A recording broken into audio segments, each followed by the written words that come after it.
आज मैं आपको चाहत दर्शाने वाले शब्दों के बारे में कुछ बताने वाला हूँ। वो कैसे होते हैं, क्या होते हैं, उनका इस्तेमाल कैसे किया जाता है। तो अभी हम हमेशा अपने निजी जिंदगी में बोलते हैं कि मुझे ये चाहिए, मुझे वो चाहिए, मुझे ऐसा चाहिए, मुझे वैसा चाहिए, यानी मुझे चाहिए। और ये भी हो रहा है कि उसे चाहिए, इसे चाहिए। ये चाहत दर्शाने वाले शब्दों में से सबसे पहला महत्वपूर्ण शब्द है वांट। WANT, want. तो वांट यानी चाहत, आई वांट यानी मुझे चाहिए। अब इसका प्रयोग कैसे करते हैं? आई वांट, मुझे चाहिए। आई वांट ए पेंसिल, उसके आगे सीधा एक शब्द डाल देने का। आपको क्या चाहिए? I want a book. अब दीजिए आई वांट ए टेबल, कुछ भी चाहिए। I want mobile. Okay, I want यानी आई वांट समथिंग, जो भी है। तो आई वांट वॉच, मुझे घड़ी चाहिए। तो इस तरह से आप आई वांट के आगे कोई भी शब्द डाल लीजिए। आपको जो चाहिए, आपको जिसके बारे में चाहते हैं, आप ये शब्द डाल सकते हैं। सेम वे वी वांट, कुछ भी, वी वांट बुक्स, ठीक है, कोई बात नहीं। We want pens, we want pencils, जो भी आपको चाहिए वैसे वी वांट। उसके बाद यू वांट, जो आपको जो शब्द चाहिए डाल दीजिए। दूसरा यू वांट, आप सबको चाहिए। यू वांट ए पार्टी, इस तरह से जो चाहिए वो। बाद में they want, he wants A calculator, he wants A watch, she wants a dress, it wants, आपको जो रखना है रख सकते हो।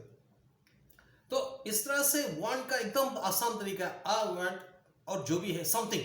समथिंग यानी कुछ भी, आपको जो चाहिए वो उसके सामने रख दो, हो गया। अभी हम सीधा इसके भूतकाल में जाते हैं। भूतकाल में कैसे है? अभी हमने बोला कि आई वांट, तो वांट का भूतकाल में शब्द होगा वांटेड। आई वांटेड, आपको क्या चाहिए था? I wanted a book, I wanted A pencil. इस तरह से आई वांटेड, तुम्हें क्या चाहिए था? तो I wanted, we wanted, you wanted, you wanted, he wanted, she wanted, it wanted and they wanted. बहुत आसान है। इट वांटेड के आगे उसको क्या चाहिए था ये शब्द डाल दिया तो काम हो गया। अभी हम इसी को भविष्य काल का इस्तेमाल करते हैं। खासकर मैं आपको बता दूं कि वांट इस शब्द का प्रयोग भविष्य काल में समासात्मक अंग्रेजी में यूजुअली नहीं होता है, बहुत कम बार होता है। भविष्य काल में आई विल वांट, मैंने आपको बताया था भविष्य काल के आई विल वांट, मुझे उस समय चाहिए होगा। वी विल वांट,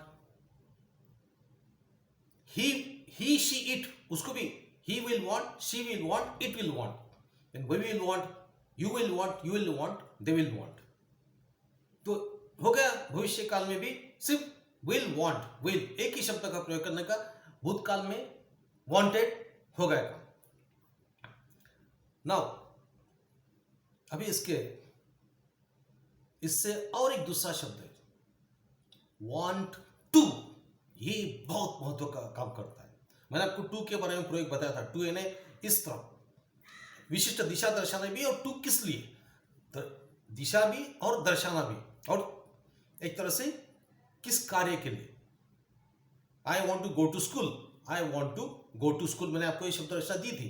तो इसी तरह से आई वॉन्ट टू ड्रिंक, अभी यहां तुम्हें क्या क्रिया करनी, क्या कार्य करना है, जिससे हम क्रियापद बोलते हैं, जिससे वर्ब बोलते हैं। वर्ब का मतलब ऐसा होता है कि जिससे आपकी क्रिया दर्शाने वाले शब्द। अभी क्रिया दर्शाना, चलना, फिरना, घूमना, मांगना, बोलना, देखना, सुनना, पहनना, हिलना, जो भी जहां भी वो क्रिया होती, भोजन करना, ये भी क्रिया है। तो जहां भी क्रिया होती है उसे क्रियापद बोलते हैं, उसे अंग्रेजी में वर्ब बोलते हैं। और उसे सिर्फ उन्हीं शब्दों को आईएनजी प्रत्यय लगा सकते हो। ये भी आप सुन लीजिएगा, सिर्फ वर्ब को आईएनजी प्रत्यय लगाते हैं और किसी को नहीं। अच्छा तो ठीक है, अभी हम ये चलते। आई वॉन्ट टू, ध्यान में रखना, आई वॉन्ट टू ईट, मुझे भोजन करना है।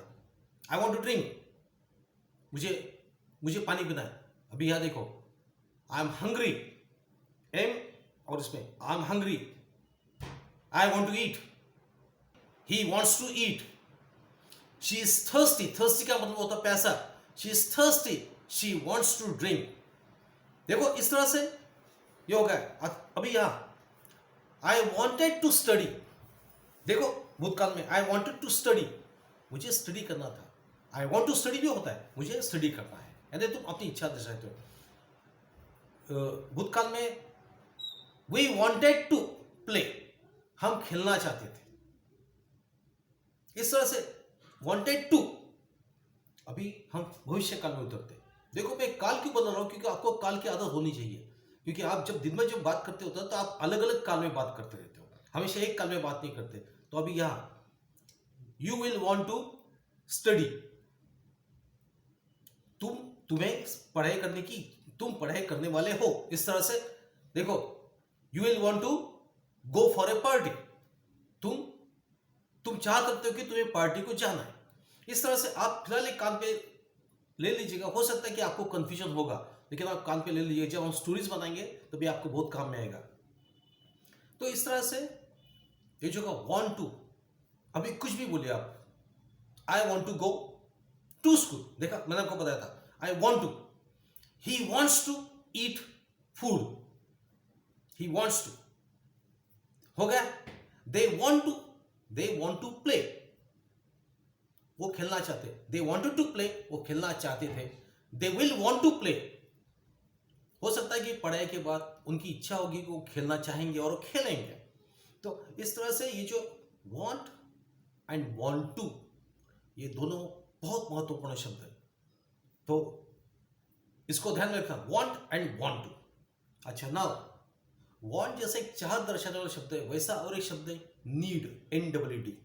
अभी नीड ये जरूरत दर्शाती है, उसी का इसी ढंग से चलता है। देखिए ये नीड, ये वांट, नीड, और तीसरा शब्द है रिक्वायर, REQUIRE, रिक्वायर। ये तीन शब्द आप पक्के करवा लीजिएगा। आपको अंग्रेजी आती हो या ना, आप इसे पक्का करवा ही लीजिएगा। अभी ये नीड का किसे क्या, आई नीड, आपको जरूरत है। वांट की तरह I need, we need, you need, he needs, she needs, it needs. भूतकाल I needed, we needed, you needed, he needed, she needed, it needed, they needed. और भविष्यकाल I will need, we will need, you will need, they will need, he will need, she will need, it will need. अभी इसका प्रयोग कैसे करते हैं, अभी आपको और कंफ्यूज। अभी ही विल नीड, रमेश, ही यानी कौन, रमेश विल नीड, रमेश को जरूरत पड़ेगी।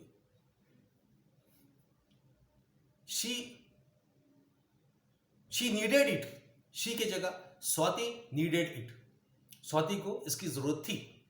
तो इस तरह से आप ही शी इट का मतलब होता है, आप इसमें किसी, he, my brother wants this, my brother needs to do this, my brother needs to do, देखो want to, need to, same सलीका है। My brother needs to do this, मैंने आपको बताया मुझे मेरे भाई को ये करने की जरूरत है। I need to pass, okay, I need to, want to की तरह आई नीड टू पास, मुझे पास होने की जरूरत है। इसी तरह से शी नीड्स टू पास, उसे पास होने की जरूरत है। इस तरह से तो अब ये भी बोल सकते हैं कि Ramesh needs to go to doctor, मैंने बोला 2 and 2, Ramesh needs to go to doctor, उसे डॉक्टर के पास जाने की जरूरत है।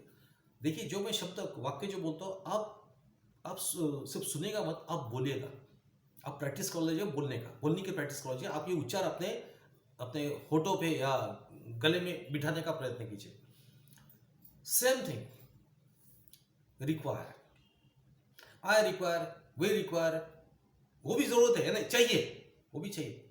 I require, we require, you require, they require, he requires, she requires, it requires, यानी जरूरत है। I require, यानी require कब इस्तेमाल करते हैं कि जब आपको कोई बड़ी चीज चाहिए या कोई आपको बहुत ज्यादा किसी काम के लिए आपको कोई चीज चाहिए, तो I require, अभी आप बोलते हैं I require a shaving kit, मुझे एक शेविंग किट की जरूरत है शेव करने के लिए। शी नीड्स ब्यूटी किट, उसे सौंदर्य का जो प्रसाधन की जो किट होती है इसकी जरूरत है। She requires a beauty kit. इस तरह से आप ये कीजिए। अभी भूतकाल में आई रिक्वायर्ड, वांटेड की तरह, नीड की तरह, I required, we required, you required, you required, he required, she required, it required, they required. और भविष्य काल में I will require, we will require, you will require, you will require, he will require, she will require, it will require, they will require, he will require कुछ भी, a set of books। यानी require का इस्तेमाल कब होता है कि जब when you need something big, कुछ तो भी बड़ा या कुछ तो भी बहुत जरूरत का पूरे ना एक पूरा किट के समय यूजुअली रिक्वायर का इस्तेमाल होता है। रिक्वायर का इस्तेमाल और भी कभी तरीके से होता है, लेकिन फिलहाल आप ये जो 3 यहां तक आप ठीक है। देखिए आप, मैंने आपको सिखाया वांट, नीड और रिक्वायर, तीनों ही चाहत दर्शाने वाले शब्द है और तीनों का इस्तेमाल कैसे होता है आपने देखा है। मैंने जो जो आपके सामने अभी बोला है, प्लीज स्पीक इट आउट। तुम बोलिए, बोलने से बोलना आएगा। कृपया बोलना अभी शुरू कीजिएगा, क्योंकि अभी हम थोड़ी रफ्तार पकड़ेंगे। तो आप बोलिएगा, जो जो मैंने बोला है बोलिएगा। और आप, मैंने आपको ये नीड का सब कुछ दिया नहीं, तो यू अभी आपको एक्सरसाइज देता हूं मैं। आप क्या चाहते हो इस समय? What do you want? No, this is a question, this is a question very important, because ये सभी जगह मैंने आपको क्वेश्चन अब तक से नहीं सिखाया, लेकिन एक इस तरह इस रचना हम, व्हाट डू यू वांट, तुम्हें क्या चाहिए? व्हाट डू यू वांट, तुम्हें क्या चाहिए? अभी तुम अपने आपको प्रश्न पूछो, व्हाट डू आई वांट, आपको क्या चाहिए? What does he want, he sheet के बारे में does, what does he want. तो इस तरह से आप प्रश्न पूछिए और आपको क्या चाहिए। आप फिर आप मन ही मन में बोलेंगे, I want this, I want this, I want to go to market. आप एक्सरसाइज करना शुरू कीजिए। वांट, नीड टू, अभी आप जाना चाहते हो ये बात अलग है, आपको जाने की जरूरत है तब नीड का इस्तेमाल करो। जाने की जरूरत है तो I need to go to, I, कोई बोलता नहीं I want to go to doctor, कि तुम इच्छा नहीं, I need to go to doctor, ये डॉक्टर के पास जाने की जरूरत है। I require the medicine, I require the medicine, यानी आपको मेडिसिन की जरूरत है। ये रिक्वायर बड़े इसके लिए होता है। तो इस तरह से आप मन ही मन में प्रयोग करना शुरू कर दीजिए। व्हाट डू यू वांट, इस तरह से। और आज का ये शब्द है व्हाट डू यू वांट, या आपको हमेशा बोलना पड़ेगा। अच्छा, वांट के बारे में और एक है, वांट का इस्तेमाल कुछ से हम कॉलोक्वियल बोलते हैं, स्लैंग बोलते हैं, लेकिन वो इस्तेमाल बहुत अच्छा है। मैंने आपको सिखाया व्हाट डू यू वांट, और अभी आप बोलेंगे I do want. I do want का मतलब होता है कि मुझे चाहिए, यानी चाहिए। I do want to go to film, I do want to watch the movie, I do want. तो I do want books, I do want, इस तरह से ये भी शब्द होता है। ये ग्रामेटिकल नहीं है, लेकिन अंग्रेजी, स्पोकन अंग्रेजी में इसका बहुत अच्छी तरह से इस्तेमाल होता है और इस्तेमाल करते समय भी अच्छा लगता है। आई डू वांट, तुम्हें पानी चाहिए, यस आई डू वांट, इस तरह से। तो ओके, आज के लिए इतना ही काफी है। Thank you for watching me, see you, bye.